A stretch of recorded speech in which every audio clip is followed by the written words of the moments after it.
ऐसा नहीं है कि मोदी जी ने, मुझे लगता है बहुत उनकी समझ जो सिनेमा की बहुत स्ट्रांग है। उनको मालूम है इस मीडियम को कैसे लोगों के माध्यम से अपनी बात। आज आप औरंगज़ेब की कब्र खोदने पे चले गए, छावा कहने, भले वो इतिहास सही है गलत है, कितना फैक्चुअली आपने सिनेमैटिक लिबर्टी ली है, लेकिन एक मुद्दा भी राजनेताओं को मिल जाता। आज हमारे साथ हैं film policy maker Gaurav Dwivedi. Sir, आपका ब्रूट में बहुत बहुत स्वागत है। बहुत बहुत धन्यवाद आपको। मैं पूर्व में उत्तर प्रदेश फिल्म विकास परिषद का उपाध्यक्ष रहा हूँ मुख्यमंत्री अखिलेश यादव जी के शासनकाल में। उसके बाद मैंने मध्य प्रदेश की भी फिल्म पॉलिसी बनाई जब कमलनाथ जी वहाँ मुख्यमंत्री थे, और पिछले 5 साल 2019 से 2024 तक मैं छत्तीसगढ़ सरकार में सलाहकार था, जहाँ मैं फिल्म पॉलिसी, टूरिज़्म और ब्रांडिंग स्टेट की देखता था। तो मूलतः 3 स्टेट्स की फिल्म पॉलिसी बनाने, चलाने और उसको सक्सेसफुल करने का अनुभव जो मुझे है। जी जी। जो अक्सर खबरें आती हैं, हम लोग भी खबरें चलाते हैं कि फ़लाँ फिल्म को टैक्स फ्री कर दिया गया। एक तो मैं आपसे ये समझना चाह रहा हूँ कि टैक्स फ्री होने का फ़ायदा, एक तो टैक्स फ्री कैसे होता है और उसका फ़ायदा किसको मिलता है? टैक्स फ्री का देखिए स्टेटस क्या है कि अब तो जीएसटी हो गया, वन नेशन वन टैक्स है हर जगह। तो अब जो है कोई वैसा एंटरटेनमेंट टैक्स तो है नहीं। हाँ, उसका ये होता है कि जो यूपी का, मैं आपको एग्जांपल दे सकता हूँ। जैसे आमिर खान आए थे दंगल फिल्म के लिए, तो उनको अखिलेश यादव मुख्यमंत्री जी से हम लोगों ने मिलाया था। तो मुख्यमंत्री बोले थे ये तो नेताजी का प्रिय विषय है, क्योंकि कुश्ती पहलवानी पे, तो ठीक है टैक्स फ्री करेंगे एज अ जेस्चर। अब उसमें होता है कि हम इस समय करीब 9,500 सिनेमा हॉल हैं, स्क्रीन्स हैं सारे मिला के, सिंगल स्क्रीन हो जी जी। और जो मल्टीप्लेक्स। मल्टीप्लेक्स सब मिला के। यूपी में करीब 750-800 थे उसमें कुछ बन। तो एक हफ्ते के लिए 120 स्क्रीन्स पे, 100 से 120 स्क्रीन्स के बीच में हम उनको जो है टैक्स फ्री वो दे देते हैं। उस टैक्स फ्री में होता है क्या कि आपने फिल्म चलाई तो जो स्टेट का जो 50% जीएसटी, जो भी स्लैब 18%, 28% जो सिनेमा के एंटरटेनमेंट पे जो बने हुए हैं, उसका जो रिफ़ंड है वो जो है वापस जो प्रोड्यूसर के पास चला जाएगा। और वो एक हफ्ते का ही गैप होता है। बाकी स्टेट्स का मुझे नहीं मालूम कि क्या उस तरीके से। हालांकि वो एक और फिल्म को जो छत्तीसगढ़ में भी टैक्स फ्री किया गया था, मध्य प्रदेश, अभी भी कई फिल्म। तो बेसिकली वो जीएसटी का जो 50% स्टेट का जो वो है वो रिफ़ंड मिलता है, लेकिन वो बाद में मिलेगा आपको। एक फ़िल्म आई थी कश्मीर फाइल्स, उसको टैक्स फ्री किया गया। तो उस पे कांग्रेस नेता जो हैं शशि थरूर, उनका कहना था कि उस समय जो है अमर अकबर एंथोनी जैसी जो फ़िल्में बनती थी उनको टैक्स फ्री किया जाता था। और इस सरकार में, मतलब वो केंद्र सरकार की बात कर रहे थे कि जो प्रोपोगेंडा फ़िल्में हैं उनको टैक्स फ्री किया जाता है। आप कैसे देखते हैं इस चीज़ को? देखिए, हर सरकार का अपना प्रेरोगेटिव है कि वो अपने आर्ट कल्चर, अपनी संस्कृति, अपने लोगों, अपने फिल्म, अपने मैसेज को कैसे जो है प्रमोट करें। तो कश्मीर फाइल्स एक फ़िल्म हो गई, या फिर आपके जो केरला स्टोरीज़ एक फ़िल्म हो गई, जो उस तरीके से अभी छावा बड़ी जो है पॉपुलर हो गई कई जगह, स्टेट अब नेटफ्लिक्स पे आ गई है। लेकिन कुछ फिल्में थी जो इन लोगों ने, भाई वही विवेक अग्निहोत्री की जो है वैक्सीन वॉर नहीं चली। तो मेरा अपना मानना है कि जैसे इसका भी अभी साबरमती रिपोर्ट का कि बड़ा हुआ, प्रधानमंत्री ने देखा, लेकिन वो कमर्शियली उतनी सक्सेसफुल नहीं हुई। आप नंबर शायद जो इमरजेंसी फजब भी। करना चाहेगा, इमरजेंसी नहीं चली, उसमें इतने कट्स लगाए, लेट रिलीज़ हुई, प्रोड्यूसर का, कंगना रावत का जी नुकसान हो गया। तो कंटेंट देखिए ना, वो ऑलवेज किंग है, मैं हमेशा कहता हूँ। आपको मुझको अपनी जेब से अगर पैसा दे के जाना है, और आज मल्टीप्लेक्स में जाने का मतलब है कि 2-4 हज़ार रुपये का खर्चा अगर आप परिवार के साथ जा रहे हैं, जहाँ पेप्सी, पॉपकॉर्न, पार्किंग, दुनिया जहान के, जो तिग्मांशु धूलिया ने भी अपने इंटरव्यू में किया, तो वो सिनेमा का मज़ा कम है, वो आउटिंग का मज़ा ज़्यादा है। तो उसमें आप अपनी जेब से, और मिडिल क्लास मेंटालिटी वाले इस देश में कि जहाँ सब्ज़ी भी खरीदनी है तो आप भाव-तोल करेंगे, तो आप पैसा उसी कंटेंट पे लगाएंगे कि जहाँ पे आपको वैल्यू फॉर मनी मिल रही। आप Amar Akbar Anthony popular film है, कमर्शियल फिल्म थी। तो ये जो लार्जर देन लाइफ फिल्म है कि जहाँ पे एक बड़ा एक्टर है, जैसे जवान है, पठान है, शाहरुख खान है, या सलमान खान, अभी सिकंदर नहीं चली लेकिन बाकी फिल्में, या अजय देवगन है, उस तरीके से जो ऑडियंस को खींच के लाने की जो, वही सिनेमा का रूल है। स्टार पावर वही है कि आप लोगों को खींच तक अपनी जेब से 100 रुपया खर्चा करके सिनेमा देखने जाएगा। तो उसके लिए मनोरंजन भी और वो स्टार पावर का जो एक रिफ्लेक्शन भी है कि कैसे खींच के ला सकते हैं। तो एजेंडा फिल्में ठीक है, सरकारें अपने हिसाब से अपनी चीज़ें, ऐसा नहीं है कि मोदी जी ने, मुझे लगता है बहुत उनकी समझ जो सिनेमा की बहुत स्ट्रांग है। उनको मालूम है इस मीडियम को कैसे लोगों के माध्यम से अपनी बात। अब उन्होंने चाहे सुई धागा जैसी फिल्म वरुण धवन की जो चंदेरी में शूट हो, मेक इंडिया का एग्जाम्पल था। हमारे यूपी में टॉयलेट एक प्रेम कथा, अक्षय कुमार को, स्वच्छ भारत के लिए उन्होंने उस मैसेज को देने की कोशिश की थी। अभी मैं देख रहा था कल परसों में उन्होंने यमुनानगर से केसरी 2 जो जलियांवाला बाग पे सी शंकरन नायर की जो है कहानी पे आ रही है अक्षय कुमार की फिल्म, उसको उन्होंने प्रमोट किया। जम्मू कश्मीर के और भी फिल्मों के बारे में बात करते रहते हैं। कई बार उन्होंने बोला किस तरीके का सिनेमा, किस तरीके की चीज़ें जो बननी चाहिए। हर सरकार का अपना एजेंडा। अगर आप 70s में देख लीजिए, जब इंदिरा गांधी उनकी सरकार थी, तो भले ही आप उसको एजेंडा, प्रोपोगेंडा या फिल्में ना कहें, लेकिन एक मंथन जैसी फिल्म भी श्याम बेनेगल ने बनाई थी जो वाइट रेवोल्यूशन पे जो भूत पे थी। भवरी भवाई भवानी, मिर्च मसाला, उस तरीके की फिल्में थी जो उस समय पैरेलल सरकार के जो आंदोलन थे या जैसे ज़मींदारी प्रथा या उसके अगेंस्ट उन सारी चीज़ों को। नेहरू जी की आप बात करिए तो पूरा उनका तो जो है जब आज़ादी के बाद का तो वो सोशलिस्टिक लेफ्टिस्ट टाइप का था। महबूब खान, बिमल रॉय, बी.आर. चोपड़ा, राज कपूर, देवानंद, दिलीप कुमार ने वो सारी फिल्में, नया दौर, दो बीघा ज़मीन, मदर इंडिया, वो सारी फिल्में जो हैं उन लोगों ने उस तरीके से की क्योंकि उनको अपना जो है एक दिखाना था कि राष्ट्र के निर्माण की, नव निर्माण की भूमिका में कैसे अमीर गरीब का भेद खत्म होता है, मैन वर्सेस मशीन कैसे किस तरीके से काम करेगी, विजन क्या है सरकार का। और इसीलिए मैं बोल रहा हूँ कि जवाहरलाल नेहरू भी होशियार, उनको भी सिनेमा की समझ थी। एस.के. पाटिल साहब एक कॉन्स्टिट्यूंट असेंबली के मेंबर थे, उनके अंडर में उन्होंने जो एक फिल्म इंक्वायरी कमेटी सेटअप करी थी और उन्होंने कहा था कि कैसे सिनेमा को जो है विकसित किया जा सकता है देश में। तो उस रिपोर्ट की फाइंडिंग पे ही जो नेशनल फिल्म अवार्ड्स इंस्टीट्यूट किया गया था और एक फ़िल्म फाइनेंस कॉरपोरेशन बनाया गया था जो बाद में आके NFDC और इन सब चीज़ों पे। तो उस चीज़ को उन्हें लगा कि हाँ, एक बढ़ता हुआ मतलब एक हमारा एक राष्ट्र का निर्माण हो रहा है। अभी हम उस प्रोसेस में कि जहाँ पे सिनेमा, आर्ट, कल्चर जो एक बहुत पोटेंट मीडियम है, लोगों पे बहुत इन्फ्लुएंस करता है, उसको कैसे हम इस्तेमाल और कैसे विकसित कर सकते हैं। तो सबकी अपनी परिभाषा है, सबका अपना, उसको आप एजेंडा कहें, प्रोपोगंडा। मैं किस्सा जो बताता हूँ, मनोज कुमार जी की अभी हाल ही में डेथ हुई थी, मैं उनसे जब मिला तो उन्होंने बताया था कि लाल बहादुर शास्त्री जब प्रधानमंत्री थे उन्होंने बुलाया था मनोज कुमार को दिल्ली और बोला था कि मेरा नारा है जय जवान जय किसान, उस पर आप जो है कुछ करिए, सोचिए। तो उन्होंने, मनोज कुमार ने जो उपकार फिल्म बनाई स्क्रिप्ट लिख के, तो अब आप उसको अब प्रोपोगंडा कह सकते हैं, एजेंडा कह सकते हैं। आज उड़ी जैसी फिल्म बनी है, वॉर फिल्म बहुत सारी बन रही हैं, आप देख रहे हैं, पॉलिटिकल बायोग्राफी बन रही है, इस्लामोफोबिया को आप दिखाने, चाहे पद्मावत हो, चाहे पानीपत हो, चाहे छावा हो दिखाने। तो एजेंडा भी हो सकता है, बट ये कि वो पॉपुलर हुई है। छावा ने कमर्शियली भी बहुत अच्छा काम किया, तो जो लोग देखना चाह रहे हैं, पैसा दे के जाना चाह रहे हैं, ठीक है, वो चीज़ें हो रही हैं। भी छावा का जिक्र हो रहा है तो मैं आपसे ये जानना चाह रहा था कि जैसे हाल ही में महाराष्ट्र के मुख्यमंत्री ने विधानसभा में बोला कि छावा फिल्म को देखने के बाद लोगों की भावनाएं जो हैं कि भड़क गईं और जो हिंसा हुई थी वो उसके संदर्भ में बात कर रहे थे। क्या फिल्में इतना इम्पैक्ट डालती हैं लोगों पर कि इस तरीके की चीज़ें हों? आपको क्या लगता है कि सिनेमा कैसा मीडियम है और वो कितना इम्पैक्ट डालता नहीं, है? सिनेमा को हमेशा से कहा जाता है कि समाज का आईना है, तो कहीं ना कहीं तो वो रिफ्लेक्शन है ही है ना। आज आप औरंगज़ेब की कब्र खोदने पे चले गए, छावा कहने, भले वो इतिहास सही है गलत है, कितना फैक्चुअली आपने सिनेमैटिक लिबर्टी ली है, लेकिन एक मुद्दा भी राजनेताओं को मिल जाता है। प्लस क्षेत्रीय राजनीति में अगर आप देखिए तो क्षेत्रीय अस्मिता और उनकी जो भावनाएं हैं, जो इमोशंस हैं, वो बहुत स्ट्रांग होते हैं। उनके कल्ट फिगर, उनके लोग, उससे पहले एक नाथ शिंदे थे, उन्होंने अब जो उनके जो पॉलिटिकल गुरु थे, उनका नाम भूल रहा हूँ, धर्मवीर, उन पे उन्होंने मराठी फिल्में बनाई, चलाई। इस तरह और जो जगह से सुभाष चंद्र बोस अगर साउथ में, वहाँ से उनके ऊपर फिल्म या डॉक्यूमेंट्री बनती है। या श्याम बेनेगल ने जब उनके बांग्लादेश के जो है राष्ट्रपति जो है उनके डॉक्यूमेंट्री NFDC के सहयोग से बनाए।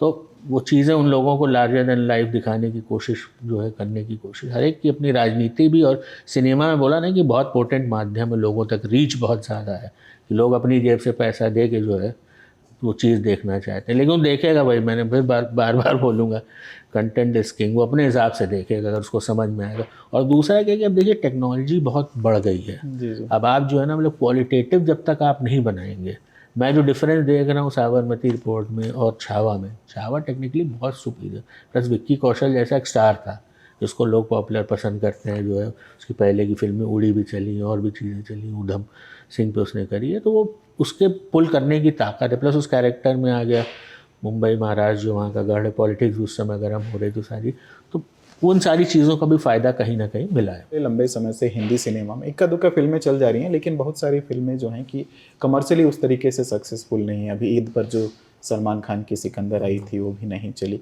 आपको क्या लगता है कि साउथ और हिंदी में क्या डिफरेंस है? उन्होंने क्या वो कोड है जो हैक कर लिया है और हिंदी सिनेमा में वो नहीं हो पा रहा है? 2-3 कारण है मुझे लगता है। एक तो हिंदी सिनेमा में, बॉलीवुड में क्या है, जो फिल्म मेकर आ गए, वो ओरिजिनल थिंकिंग नहीं। पहले आप देखिए, हम लोग, मैं भी बात करता हूँ लोगों से, देखता हूँ, चाहे राज कपूर हो, चाहे मनोज कुमार हो, चाहे इन देवानंद, इनके जो राइटर्स थे ना, वो आर्ट लिटरेचर उस तरीके, कोई पोएट था कि नीरज वहाँ पे कविता लिख रहे हैं, संतोष आनंद उनके गाने लिख रहे हैं, या कोई और राइटर, राही मासूम रज़ा हैं फॉर दैट मैटर, आपके मजरू सुल्तानपुरी हैं, जावेद अख्तर, ये सब प्रोग्रेसिव राइटर्स एसोसिएशन उस समय के जो है ना पढ़े लिखे वो कौम के साथ जो थी कि थोड़ा बागी एलिमेंट था, लेकिन दे वर मैन ऑफ लेटर।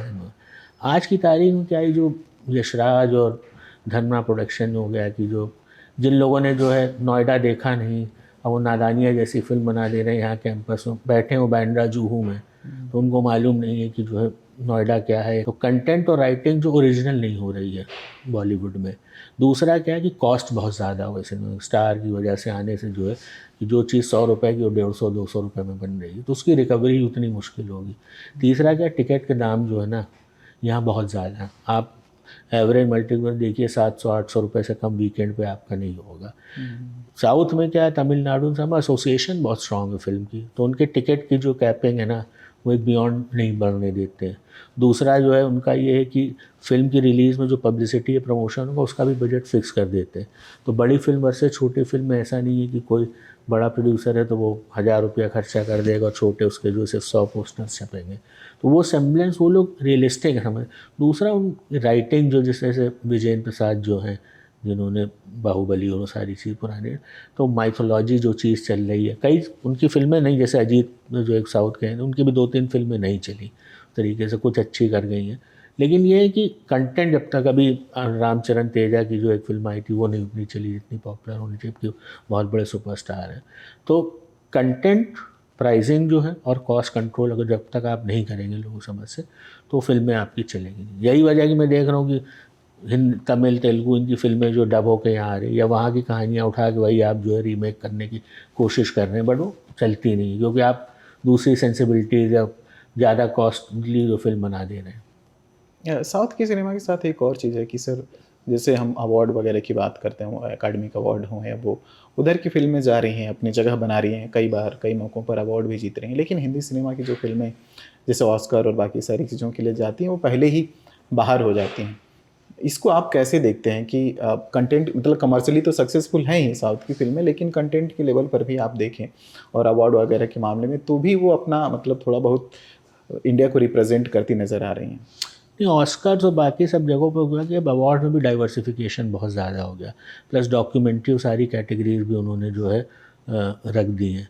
अब ये है कि आप यहाँ पे जैसे फिल्म फेडरेशन एक है जो भेजता ऑस्कर में नॉमिनेट करता है। अब फिल्में बहुत सारी हैं, जैसे अभी आप पिछली बार देख ली लापता लेडीज़ गई वहाँ, लेकिन प्लस वहाँ का एक इकोसिस्टम है, वो आपको लोगों तक वहाँ पे जो जूरी मेंबर्स उनको दिखाना है, उनको जो उस लेवल पे कन्विंस करना है, उन्होंने देखा आपका कंटेंट की उसी, तो उसकी एक मैकेनिक्स, उसका एक जो है सिस्टम जो है अलग है उस तरीके से। आप हमारी फिल्में आप जो भी, चाहे वो जय हो गाना था उस समय ऑस्कर में मिल गया, आप देख रहे हैं, उसके बाद अभी जो ये RRR की जो सक्सेस उस तरीके से, तो उसके भी एक मैकेनिज़्म है। दूसरा जो है कि कंटेंट जो मैं बार बार बोल रहा हूँ ना, उस तरीके की वो लोग देख, संतोष जैसी एक फिल्म जो एक पंजाब की कहानी थी, उसमें जो है मर्डर है उसकी मिस्ट्री सॉल्व करने के लिए पुलिस अफसर करने, वो समझ में आए उनको, तो उसको वहाँ पे जगह मिल गई है। अभी एक होम बाउंड फिल्म है कि नीरज घेवान जिन्होंने मसान बनाई थी, वो अभी कांस में गई, ऑफिशियल सिलेक्शन उसका हो गया स्क्रीनिंग में। अनुराग कश्यप ने भी 2 फिल्में अपनी भेजी कांस के लिए।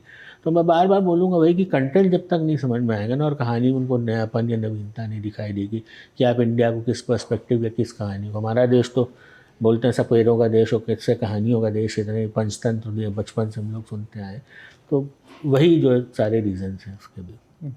जब OTT आया था तो इसको एक विकल्प के तौर पर देखा गया था, लेकिन आपको क्या लगता है कि OTT आने के बाद से कमर्शियली ये कितना सक्सेसफुल है? मतलब क्योंकि मतलब कई सारे लोग जो हैं उनका ये कहना है कि पैसे नहीं बन रहे OTT से भी, आपको लगता है ऐसा? OTT कहाँ, क्योंकि सब्सक्रिप्शन बेस्ड है, हालांकि पेनिट्रेशन मोबाइल का बहुत ज़्यादा हो गया है, इंटरनेट की जो है पेनिट्रेशन बहुत ज़्यादा है लोगों में, बट ये जो कॉस्ट इफेक्टिवनेस की 499 रुपये पर मंथ देने वाला जो है, वो गार्ड भी आप देखते होंगे बिल्डिंग के नीचे बैठा है तो देखता है, तो जो फ्री में MX प्लेयर पर जो है ज़्यादा कंटेंट देखने का बजाय नेटफ्लिक्स पे या वो होगा, तो उसके भी एक इकोनॉमिक्स है, प्लस जिस तरीके का कंटेंट आप बता रहे हैं, जैसे नेटफ्लिक्स अमेजॉन देखिए तो बहुत आपको लगता है कि इलीटिस्ट टाइप का कंटेंट है।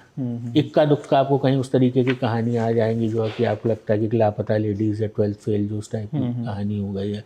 डिज्नी हॉटस्टार बनस्बत उस पर या सोनी लिव थोड़ा इंडियनाइज कंटेंट ज़्यादा बना रहा है।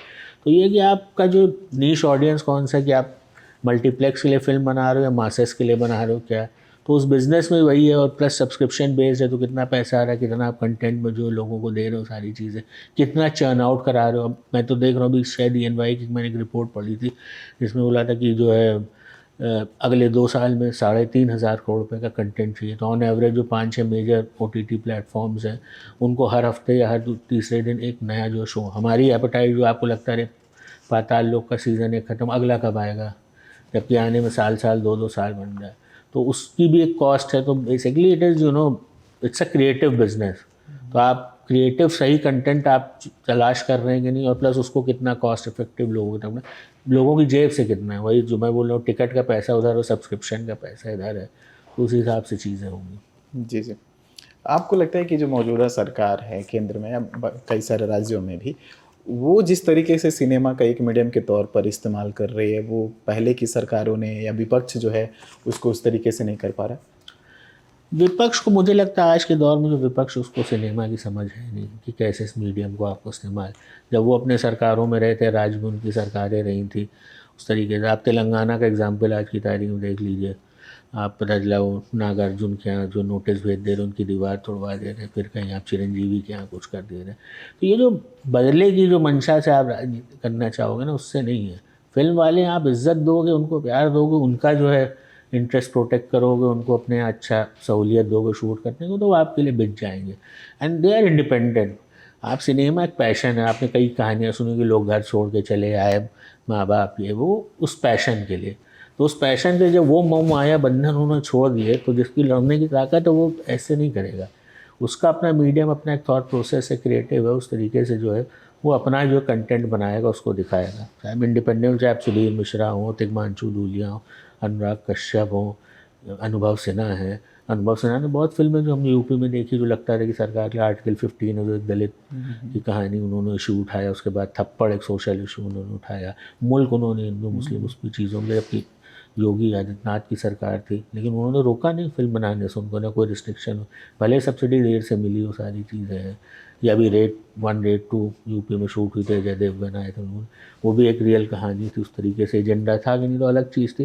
लेकिन एक कन्वीनियंस ऑफ बिजनेस अगर उस तरीके से होगा, और लोग प्लस अपना एक आपका जो पॉलिटिकल अलाइनमेंट या आपका जो थॉट प्रोसेस है या आपकी क्या आइडियोलॉजी है, वो लेफ़्ट है कि राइट है, कि वो मिडल ऑफ जो है लेफ़्ट एंड राइट है, सेंटर में है, वो बहुत कुछ तय करेगी कि जो है आप किस तरीके का कंटेंट बनाना चाहते हो और कैसे आप उनकी गुड बुक्स में आने के लिए जो है। तो अब जो लोगों के बीच में आ गया है कि लालच है या डर है, तो वो है कि जो हम पॉलिटिकल डिस्पेंसेशन के साथ जो हम लालच में जाए हमको फ़ायदा हो सकता है, या फिर हम उनके डर में जाएँ। तो वो डिसीज़न हमेशा एक इंडिविजुअल का या फिल्म मेकर का होगा कि भाई मुझे ये पसंद है, या हो सकता है कि मुझे पसंद है कि बात अच्छी काम कर रहे हैं उस तरीके से। तो ये दिस इज़ आई थिंक मेरा जो है समझ जो है वो ये कहती है। हिंदी सिनेमा की आने वाले टाइम में क्या चुनौतियां हैं और उनसे कैसे निपटा जा सकता है, आप इसको कैसे देखते हैं?